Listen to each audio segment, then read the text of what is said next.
Welcome to the Kas Show with Chris Ryan. I'm your host, Kas Show. And I'm Chris Ryan. We weren't with you last week because of the hurricane, but we're back. And we're better than ever. Nah, we're back. We might not be better, but at least we're back. Last week, or 2 weeks ago, we spoke to you and we said that our season picks, even before the season started, were the Patriots. And look what happened. Whoa. Scary. The Chiefs have emerged as maybe not the Super Bowl favorites, but at least the most exciting team through the first 2 weeks. They went out, had that big win against the Pats week 1, beat the Eagles week 2. They have Hunt, Kelsey, who just jumps over people, which is the most exciting thing I've ever seen, and Alex Smith, who's literally playing for his job. So I think there's a lot to like when you're watching the Chiefs. I think the defense is probably their biggest strong suit. Their biggest strong suit is Travis Kelce can jump from the 5-yard line over 3 people. I think that... I didn't know we were allowed to have rhinoceroses play football. That was strictly humans. If it doesn't come down to Chiefs versus Patriots and somehow Chiefs are in it and New England's not, I would like to see them win. I would like to see Alex Smith say, all right, well, you drafted a quarterback in the first round, but look what I can do. I do think that I would classify them as an AFC force, even in a difficult division. If it comes down to it and New England has to go to Arrowhead, say for the AFC Championship game, I would be very nervous, but somehow... You notice how anytime you ever bring anything up, it's just how it relates to the Pats? Well, they beat the Pats week 1, and that has big playoff implications. You're not talking about the Eagles. They beat Eagles week 2. Why doesn't that have playoff implications? Carson Wentz is good, but they're still... I'm just joking. But I think it's cool because a lot of these other teams that were quote-unquote elite don't really look that good through the first 2 weeks. Seahawks barely beat San Francisco. The Packers just looked bad, and they almost looked like they were going to do the Super Bowl comeback against the Falcons. But then the Falcons were like, wait, we can just run the ball. Actually, running the ball works. And then guess what? It worked. I also bet someone that Adrian Peterson would score against his old team, and I'm pretty sure I owe at least 5 people my firstborn child. So I think it's Jamal, my father, Sam, Chris. Chris, do I? Yeah, I think we have. So I owe you 1/4 of an unborn child. But we're not gonna cut him up. Not gonna cut him up. All right. Not gonna cut him up. My first 4 children are spoken for.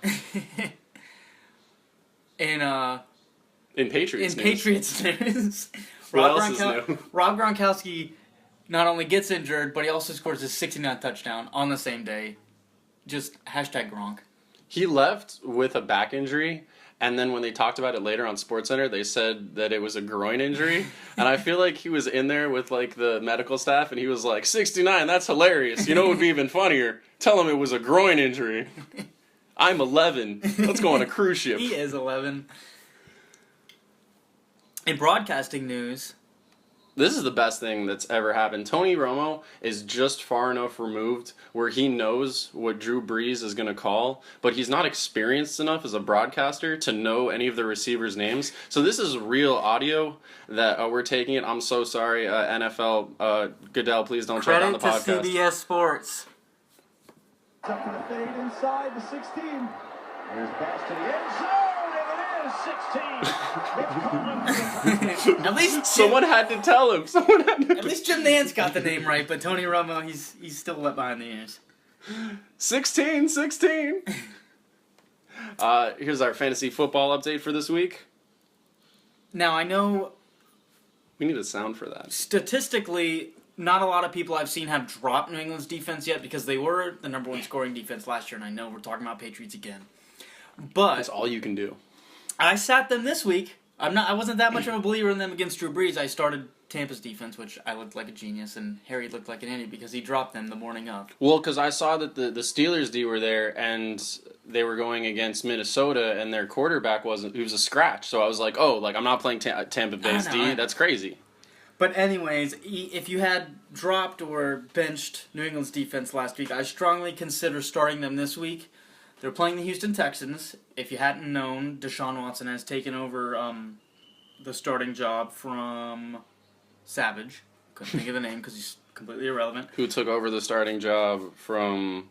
I couldn't think of the name because he's irrelevant. But the one stat that I want you guys to know is Bill Belichick is 8-0 against rookie quarterbacks in Foxborough since becoming the head coach of New England, and that's all you need to know. He's never lost, so I really trust he'll get that defense ready, with or without Donta Hightower. Start New England D against Houston for sure. I'm going with Jermaine Kearse here. He was on the Seahawks last year. Very talented wide receiver, athletic, big, still available in about 80% of leagues. Probably the only Jets player, not even like not only just worth having in fantasy, but just paying attention to ever. Worth wasting your breath on. Yeah. Led the team this week in routes, targets, catches, and most importantly, touchdowns. And I think you have a strong play earlier because he has a connection with the quarterback is Josh McCown. Yeah, it is McCown. All right, so I think he has a very strong relationship with him, and if they bench him and put in an even worse person, then maybe switch it out. But for now, Kearse. But we'll get to that. In non-Patriots news, if you have holes at wide receiver, if some of your players have gotten injured, I strongly advise picking up Devin Funchess, who I believe was available in about 93% of leagues, according to ESPN.com. With Greg Olsen breaking his foot, he's now the number 2 receiving option behind Kelvin Benjamin. And they're playing New Orleans, and the Saints' defense is simply just atrocious. So I say start Devin Funchess against New Orleans. All right, and for me, I have Reed, who's really streaky with his health, so I don't even know if he's going to play this week. If he does, I'd love to start him. He's going against a weak defense. But if not, Benjamin Watson is available in basically every league. I think it's 99.1% of leagues he isn't owned in. And he caught 8 of his targets this week for 91 yards. Only 2 teams threw more to their tight ends last year and this year than Baltimore. And I would rather have someone with like a high ceiling, high risk, high reward like Ben Watson, might get me 10 points, might get me 0 points, than someone like Austin Hooper, who is the worst offensive player on that team. Or Charles Clay. No disrespect to Charles Clay. Switching over to basketball news, ESPN... I didn't really know how to segue that, let's be honest, but ESPN came out with their yearly... He's got better targets. He's more... Julio was on that team. I don't know if you guys know. Julio, Sanu, everybody on that team. But ESPN had ranked Lonzo Ball ahead of Carmelo Anthony in their preseason top 100 players. Carmelo Anthony was ranked 64, and Lonzo Ball was ranked 63, and he's played 0 minutes in the NBA. You know, I think they put Carmelo there with no hoodie. I think Hoodie Carmelo is clear and away. He's in the top 15. I think he's won. I think you let Carmelo wear a hoodie, he's winning the championship. To be fair, though, Lonzo Ball is leading the league in reality shows?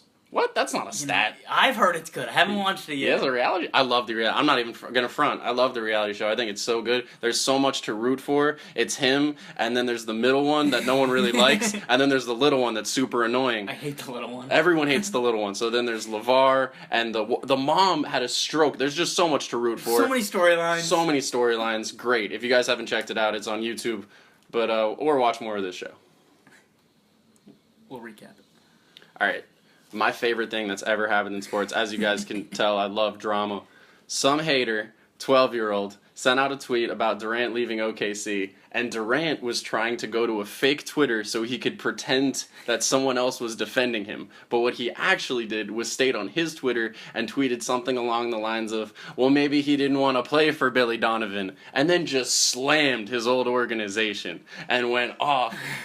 And he did it from his own Twitter account, and it was so funny, and it was my favorite thing that happened this week. You know, I haven't seen a lot of multi-million-dollar athletes talk about themselves in the third person on Twitter. Maybe that's what it was. Yeah, maybe it was. Maybe see, I just went into like this whole collusion and like these theories and whatever. Maybe like he's like, I don't know, Kevin doesn't like it like that. Like maybe that's how he lives his life. But regardless, even if he was talking about himself in third person, I find it a little ridiculous. I am one of the few people that have been in Kevin Durant's court.